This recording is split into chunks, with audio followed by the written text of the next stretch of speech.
the fact that you have met Man, Eminem, bro? Like, let's just start there. Let's start there because that's how it happened. That's how it all happened. That's a good way to start. It was Stan. You know what I'm saying? It was to be a Stan. So let's talk about it, sir. Let's talk about it. What was that experience like, man? Shaking his hand first. You know what I'm saying? Seeing him first and foremost. Like, what was all this like? What was the experience, man?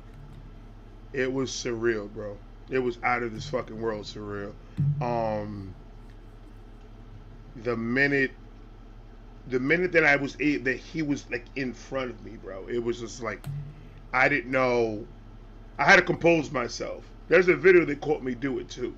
I had to walk to the back of the line, and I had to go and look at the wall and say, "You're not about to look like a bitch in front of the camera. You're gonna have to calm the fuck down," because my heart was racing like a million miles an hour. I mean, mind you, this is a man that I had put in a pedestal like this since I was 16 years old. Yes, sir. Man that's got me out of a lot of things. Mentally with the music and just the story. Mainly Eminem hit me mainly with his story more than just the music. It was just like I saw what he'd been through. He's talked about what he's been through, and then to get to the other side, and it kind of shared the story that he had in a way, not identical, but in a way emotionally, and just to have him in front of me, it was just like it didn't feel real at all. I can imagine. It's Eminem too. It's like, what? You're right here in front of me. I can touch you. Right. You know right. Right. So him coming and at the end of it all. Did you pee yourself though? I would have peed a little bit. I ain't gonna lie, I would pee a little bit. Okay. It was two drips. Okay. Little dribbles. Okay. It's okay. a little dribble. You know how when you cough a little bit and two pees it was about like that. It was like that. Oh shit. But nah, bro. Like it was surreal, bro. It was like, this is my idol, man. This the man that I will go to any debate, any war to defend when it comes to hip hop, when it comes to the lyrical rap. And when he embraced me, when he allowed me to tell my story in front of him, and let him know, you know, every day I go do my reactions, every day that I do my videos, I listen to Lose Yourself. That's the song that hypes me up right before I hit record and I do my thing, and because it gives me that motivation. Anytime I go walking or running or whatever, it's Lose Yourself. Anytime I do anything that I need to get to a certain space, that's what I'm listening to. Anytime I get motivated or inspired, it's an Eminem thing for me for sure. Right. I feel that. So like it was like to have him here, and then to have him to embrace me and say, "Yo, keep doing what you're doing. You're killing it." And then like bringing me in and embracing me, bro. That alone right there ain't. I still don't, to this day, haven't really processed that. Oh, I bet. I mean, you shook his hand, you talked to him, you was in a movie. You know what I'm saying? Like, y'all embrace each other. Like, it's a different type of thing. Like, it's not like seeing him at a concert. It's literally like a face-to-face, person-to-person type of experience that not a lot of people get. That's a once-in-a-lifetime experience. You know what I'm saying? That is a once-in-a-lifetime experience. So I can only imagine you still think about that. Like, yo, that really happened. Especially knowing that you put in the work that you put in with what you're doing right now. And you're like, all of this led to that. The other day I posted a picture. We were sitting at the house, me and the kids and the wife, and my son was like, "Yo, put on Stairs." Mm-hmm. And I was like, he was like, well, I haven't really, because with all the commotion, it's not. You're looking at the movie, but you're not looking at the movie. I'm over here like, that's me. Like, what the fuck? Like, I'm still trying to process shit. So I was like, all right, I'll sit down. We'll go ahead and we'll watch it. And I'm looking at it, and then my parts come up, and I'm just like not even. I'm in a movie that represents Eminem's legacy. Right. But. And that's stamped forever too. That's like that's forever. You know what I'm saying? Like, that's like forever. You're in the books, bro. Right. You know, that's fire. But not only that, when they play me right after me, I'm right behind another god, LL Cool J. Like, I'm like in the same scene as LL, talking about battle rap. Yo, and then I'm in this. That, Ray. Sorry, you dropping the ball, bro. Dude, that shit was insane, bro. Yeah. It was like that, and that right there. Then I was on top of on the panel, and then I was talking. They were asking questions. I'm up on stage with the guy that played Stan, Yep. I'm on stage with Oh, the fucking dude that was in Final the Destination? Yeah. David Arbois, not David David- Arbois.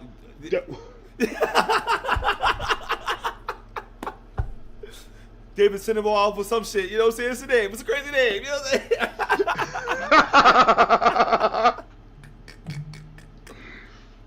Oh my god, dude! I don't know if it's the edibles that just hit us up, but dude, that shit.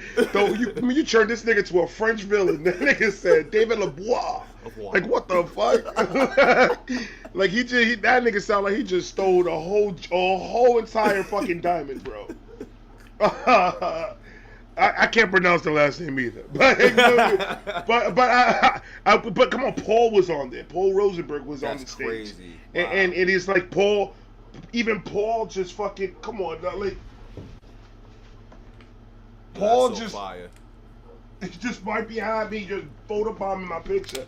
Where M is just like that made it even more perfect. Legacy mode. Because that's Paul fucking Rosenberg, dog. Like the guy that was in all the skits. You know what I'm saying? All right, the skits, right. The one that I'm listening your to. Gun. You know what I'm saying? And it's like even Paul, even how Paul, because Paul pretty much brought to my attention these niggas had nicknames for me and everything, because when they pulled up they called me Razor Ramon, and like Paul called me that. Wow. Hey, look, it's Razor Ramon, and I'm like, bro, I would be like, yo, I'm in there. right. So and it's just like I don't know, bro. It's like, and then like even after that, when we did the panel, we came out, and then all the director, the producers, everybody that was in charge of everything, that was the final. That was it. After we did that, that was it. There was no more promo for the movie. There was no more nothing. After we did that panel, it was game over, and they pretty much waited for us to get off the stage for them to. It was like a big celebration. Like we did it. It's done. It's over with. We're good. And then just to have the embrace, like even of just the people, just Paul, yo, thank you for doing for being here and being part of this, man. No, just that embrace alone is crazy. And then the director from 8 Mile comes and tells me, bro, you need to go get pretty soon. You're gonna need to get a manager or somebody to help you out with all the. He's like, you were amazing in the movie, and I loved it. And I'm just like, this is the producer of 8 Mile saying. It's like see you soon. You know what I'm saying? You're on the radar. Right. You're on the radar, like dog. that, you know what I'm saying? That was just like straight up. That's so dope. They saw something, like if a director of a movie, and like, dude, my wife and my son were there, and they were like, they heard the whole thing. My wife was like, because my wife didn't know, my son didn't know, and they were like, yo, who was that? And I was like, that was the director of 8 Mile, and they were like, what? And I was like, yeah. So it was just the whole fucking thing. I'm just like, the whole night was just perfect. It was a perfect night. Nothing went wrong. Everything went down the way it was supposed to. I didn't sleep for the next 2-3 days, my nigga, because I was still in this high. That was crazy. But then and then on top of everything, it was just more of, all right, I don't want to overdo it. I don't want to be all cocky and conceited because of this. So I try to hold myself back and tone this shit down, because it's just like, that is insanity. I just rap dog. Like, I'm at Eminem. That's insanity, bro. M. And then on top of that, I'm in an Eminem movie. Motherfucking matters. I'm in an Eminem doc. Main character. Like, what are the main characters? I don't know, bro. I don't know. That is insane. Now, did you feel the Hollywood experience before you, like, during the filming process? Like, you know, the hair and makeup, you know what I'm saying? The takes, the retakes, like, the shoots. Like, did you get that experience as well, too? Or was that... I got the full... It wasn't in and out, but when we were there, Steve, the guy that did the documentary, the narrator, he the interviewer, I should say, he pretty much said, he's like, dude, we got about 3.5 hours of footage. I think we're good. Like they like it, because it was like, you're asking me about my favorite rapper. I could talk to you about that for fucking 4 days if you let me. So it was just like, they had enough footage where they were like, I think it was more of a, they had so much footage that they had no choice but to put me in the movie. Because if they don't, that's 3 hours wasted. Right. Of them not doing stuff. shit. That's another stuff. It's quality 3 hours. You know what I'm saying? That's it was all right. Once again, you got the man's eye. You got 8 Mile's eyes. You know what I'm saying? I did. I did. But I mean, it was the whole atmosphere was insanity. It was just like every couple of minutes they come out, all right, stop, and then touch up the makeup, make sure the sweat's gone, make sure the head is still shiny, and all that, and then all right, play again, and then my mouth started getting dry. I'm like, I got 40 people looking at me right now. Like, I'm in the dead center of everything. So I'm just like, fuck. And I'm talking to a box because that's where my eye's supposed to go. Yeah. So they have to. So it was nerve wracking, but no, I was looking at at Steve's actual face. Oh, okay. And we were just talking. We were just having a conversation. Yeah. He was just asking questions about what made me become an Eminem fan and all this other stuff, and then he gave me binders and everything, and then they had to come to the house to record more. They called me like a week after I did the recording in New York, and they were like, yo, or like it was like a month. I think it was like a month. They came like, yo, we want to come to your house, we want to do some recording at the house. And I was like, okay. And that's when they got me the album of where is it? They gave me this album.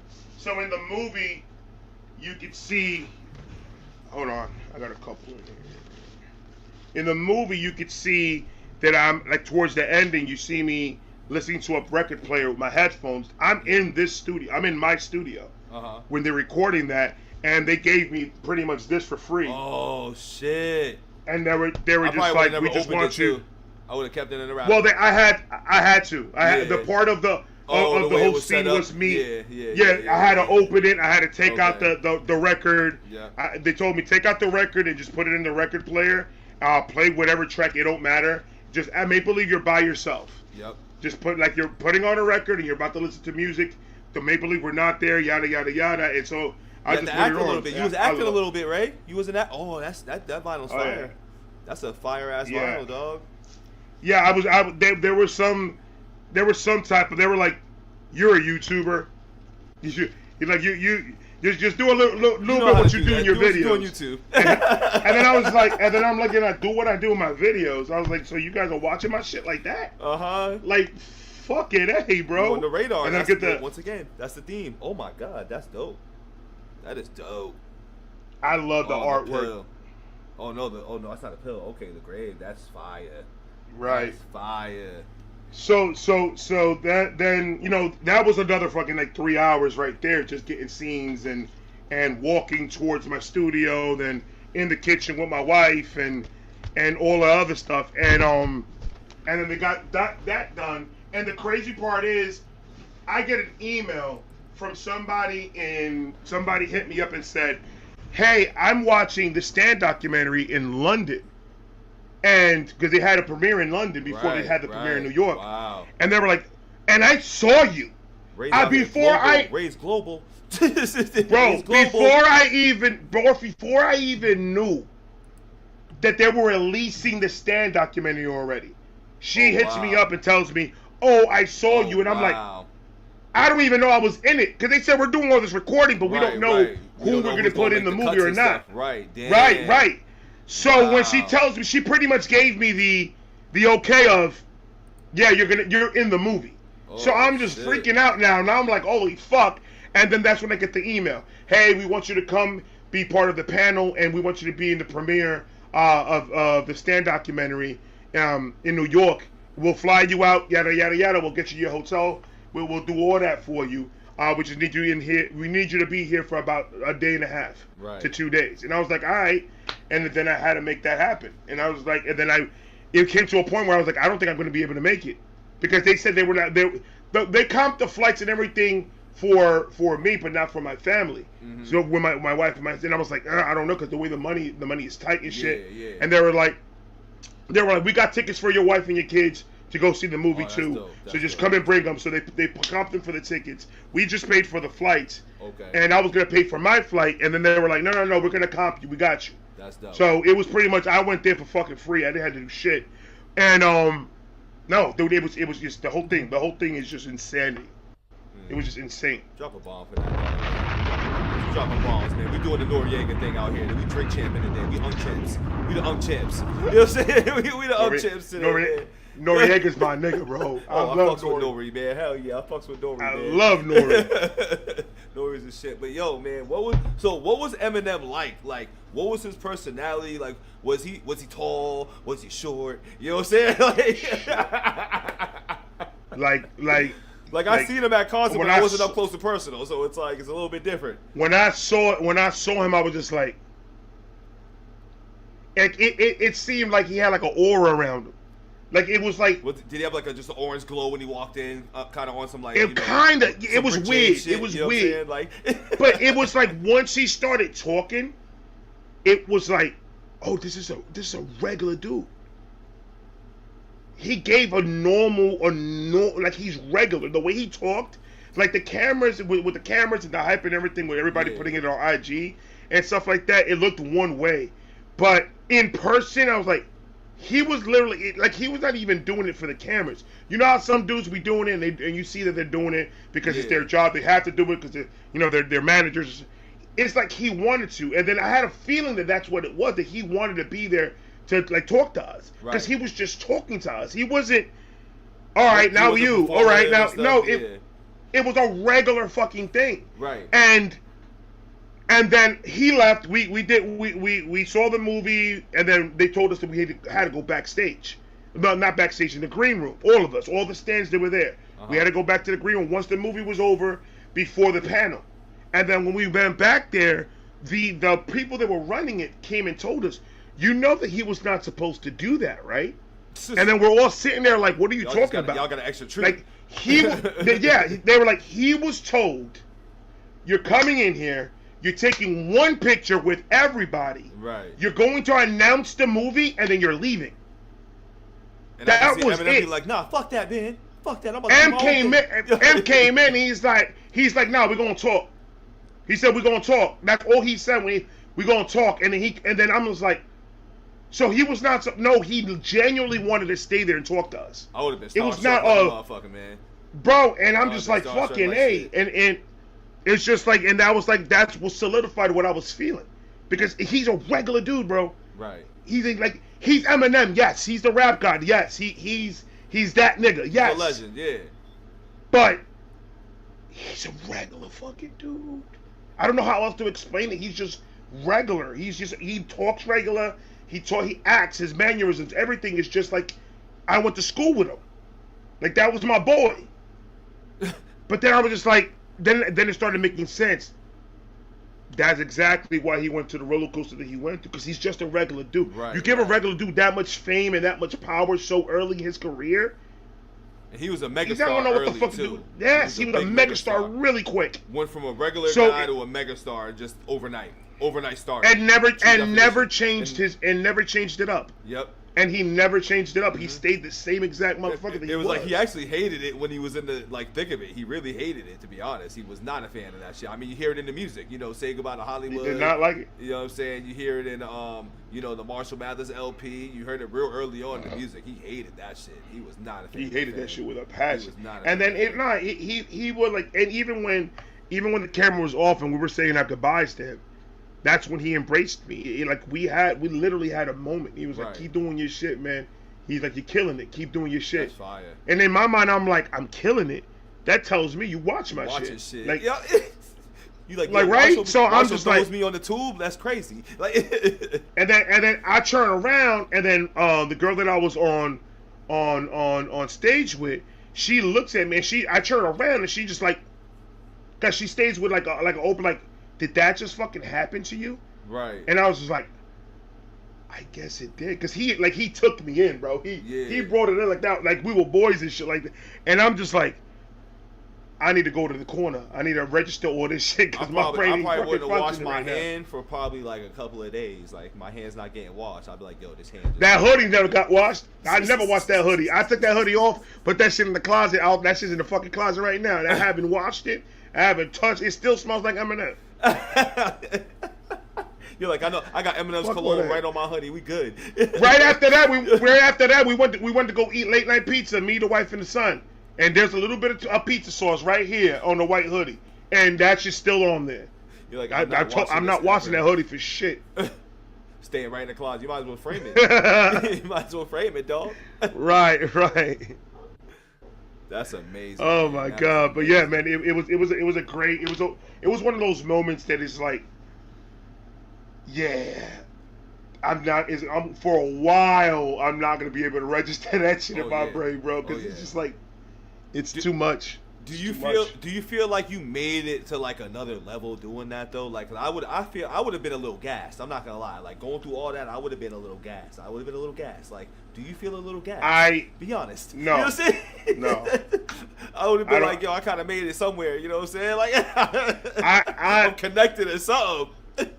I took it as, okay, now this is the time to work harder. I like that. That's real. Because all eyes are on me at that point. Yeah, you're on the radar. So if I start slacking and letting this Eminem thing, whatever the fuck it is, how long do you think I could eat off of that? Oh, you can't. If I was the type of dude to take that type of shit and just exploit it for everything that I could exploit it for, right, to make bank, I'll last probably a year, maybe 2, and then it fizzles out. And then there's this. So I was like, all right, now that the eyes are on me, I gotta show the world that I could work, that I'm gonna work. So I didn't stop working. I just kept my head down. I didn't talk too much about it. It is when people ask me, obviously I'm gonna boast about it. I'm gonna talk about it because it happened. It was an amazing moment. Exactly. And I know people want to hear it. But other than that, you won't hear me bring that shit up. I don't hear you bringing it up ever when I watch anything that you talk about. You don't bring it up. But that's what I mean. Like I'll do when I'm reacting to Eminem. Oh, absolutely. Because there's some fucking Eminem hater out there talking crazy. And I was like, who the fuck you think you talking to, my nigga? Oh, I thought so. Oh, okay. You're like, that's my dog. You're like, that's my dog for right. Like, I call Marshall right now, my nigga. I call Marshall right now. What we doing? But no. But yeah, other than that, bro, I'm gonna work. I'm gonna work, and I'm just gonna keep on working. Oh no, that's definitely more motivation. I can't let nothing like that fucking take over my fucking head and shit like that, because like M, he's famous as fuck. That motherfucker doesn't stop working. He's always in the fucking studio. The grind never stops. The grind and the hustle never stops. Right. You starve. You continue to starve. That's what you do. You gotta feel like you're starving the whole time. Work like you're starving. Literally. Always. You have to. You have to, because once you got that once you get in that mindset of, oh, I made it, that's when the laziness comes over and you think you don't have to do nothing. True. It's easy. It's easy getting to the top. It's hard to keep that. It's hard to stay up there though. It's hard to maintain it. It's hard to maintain that motherfucker. Yeah. So enjoy the ride getting up there. Enjoy the ride getting up there, and when you get up there, enjoy the moment. Enjoy it for the moment that it is. But also understand that it's not forever. Fickle. Things are fickle in this world, so it's like it could come crashing down overnight. One false move. Right. You know what I'm saying? One false move. I know personally, motherfuckers that I know personally, not this YouTube shit, but personally, that if that would have happened to them, these motherfuckers would have went on a I'm an Eminem stan route, like route for fucking 2 years. 3 years, 4 years, 5 years, just trying to eat off as much as possible for that. And then I'm just like, you do that, are you really a stan at that point? Now you gassed up. I mean, I still would have been kind of crazy. I would have still been amped up. I just wouldn't have been doing all that. I would have been amped. Right. And you know what? And you know what? The way I feel, maybe I'm wrong, but the way I feel like I handled it as good as I could. I did a live stream explaining what happened, and then I did a live stream with all of the stands that were in the movie. That's fine. I watched kind of like too. I watched. Right. So I want to talk about. That's how I celebrated. Because I want to celebrate it with with the culture. I want to celebrate it with the people and stuff like that. Plus people knew. Plus your community knew about it. So it's like you want to share that experience with your community. Right. You do that in general. So why not do that as well? But as long as you don't keep riding off it. Well, go at my wife. My wife. Listen, when we found out the stands was going to happen and I was going to be in it, and they told us, they sent an email and they said, do not tell nobody nothing until we announce it first. Right. So I'm over here sitting like biting my fucking tongue, waiting for them to give me the email saying go ahead and announce. Once I woke up and I saw that they already announced it, they put the commercials out and everything, that's what I told my wife. I was like, ugh. And my wife was like, are you going to tell everybody? And I'm like, you're like, I'm still chilling. I don't want to. I was like, I don't want to. And she was like, and she kind of looked at me like, she was like, what the fuck you mean you don't want to? And I was like, ugh. I was like, I don't want to. I was like, I just want them to go watch it, and then if they see me and recognize me, like, oh shit, Uncle Ray. Yep. And that's cool, and let them come and tell me that they saw me in it. I was like, you know me, I don't like to talk. I like to talk. I hit you right up immediately. I like to talk. I like to talk. Let me get that. Let me take that back. I like to talk. I'm about to say, you love talking, B. What you talking about? But it was more like, let them figure it out when they see it, because I just didn't want, the last thing I want is people to think that I'm conceited or I'm changing up or anything like because of this shit. So I was like, let them figure it out. I don't like boasting a lot about the shit that I got or do, because it's just like, it's in bad taste when you do that. So, but then my wife's like, stop being fucking stupid and go live. So I went live and told everybody right after she told me to do that. I was like, okay, and then I told everybody. So I mean, but it was like the support that the Vibe Gang gave me when I told them, and a lot of people hit me up. Hey, if you need help getting over there, if you need help staying at a spot in New York, my house is open. I had one fan come and tell me that there was an Airbnb, that if it's open, if I wanted, I could stay there and all that. But I'm just like, I ain't gonna stay at your house. Like, I appreciate it. I appreciate the love, yeah. Absolutely. But I'm when I'm about to sleep, like, ask my wife, I'm very particular when I sleep. Like, I have to have my shit the way I have my shit. Like, my wife and my kids, they used to do a lot of sleepovers at our grandparents, because all the family sleeps over. They do bonfires and they do all that stuff. Yep. I leave at a certain point. I was like, all right, guys, I'll see you guys in the morning, because I'll drive an hour back home because I need to shower. I don't feel comfortable in other people's houses. Facts. I really don't. I feel very uncomfortable. Let alone somebody else's house. You know what I'm saying? I'm the same way. I don't like being other people's shit, because it's like I have my own way of doing things. Yep. I don't want my way of doing things hindering anybody else. Facts. Right? So I'd be like, all right, I'd rather take that hour drive back home and inconvenience myself in order for me to get actual sleep at night. Mm-hmm. I'm not about to be here up all night and be like, if I snore too loud, I'm gonna wake up the whole fucking house, and I don't want a fucking issue. So it's just like, that's how I was. But we got a hotel. They covered it and everything. So we were good. It was an amazing time. It was an amazing fucking moment. First time my wife and my son went to New York, so that was another thing. Mm-hmm. They were able to see the old neighborhood and. I'm about to say, I remember you saying that was your first time back in a long time, and bringing them back too. I remember you talking about that, dog. So like, what was that fire as well too? Just showing them what it was like being in the old neighborhood, showing what you. If I could be 100% with you, bro, I had more fun doing that than the whole EMINEM thing. I bet. Because it was like, I told stories to my wife and my son about my neighborhood, about stories and when I got jumped or when I jumped other motherfuckers or shit like that. I told them all these stories. Right. So I'm a storyteller. I like to tell stories. So my son, 16 years, gonna be 17. He has all these New York stories in his head, and he's just like, and then he was actually able to see it. Like, see the block where it happened in real time. So that just connection, dude. That was a lot more fun to me. That to me was a lot better, because it was just like, wow, like he's able to actually see all these stories in real life. Right. And like experience it, so it was dope. Yeah. New York. So that shit was fucking amazing. It's the place where city and dreams are made of. You know what I'm saying? Absolutely. You know. We gotta, not a lot. I'm getting a Stan's tattoo right here. I'm getting Stan's right here. Nice. You know, that's legit because you was in the movie, bro. That's why I'm doing it. Any other reason would be tattoos. Tattoos. In the movie. Tattoos are representative of what's been part of your life. I was like, that's the reason why I never got a tattoo here, because it was waiting for me to be on the movie. And are you doing it there because EMINEM has the tattoo that represents, I think, D12 or somebody there on his forum? Are you doing that placement there for EMINEM reasons? No, I'm doing it there because it's it's just the biggest canvas that I have right now. Yeah.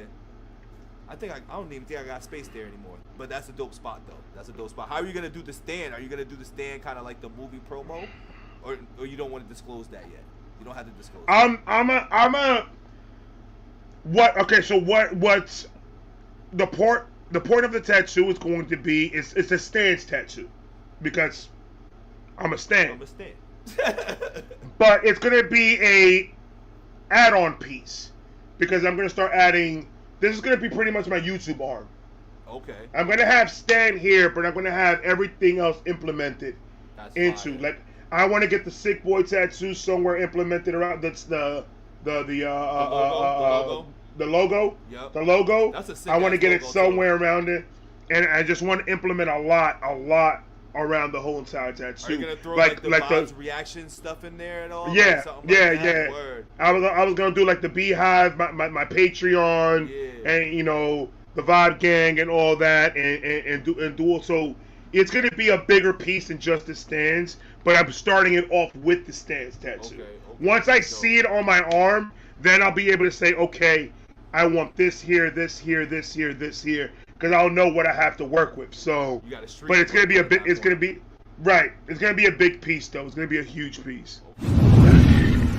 Okay.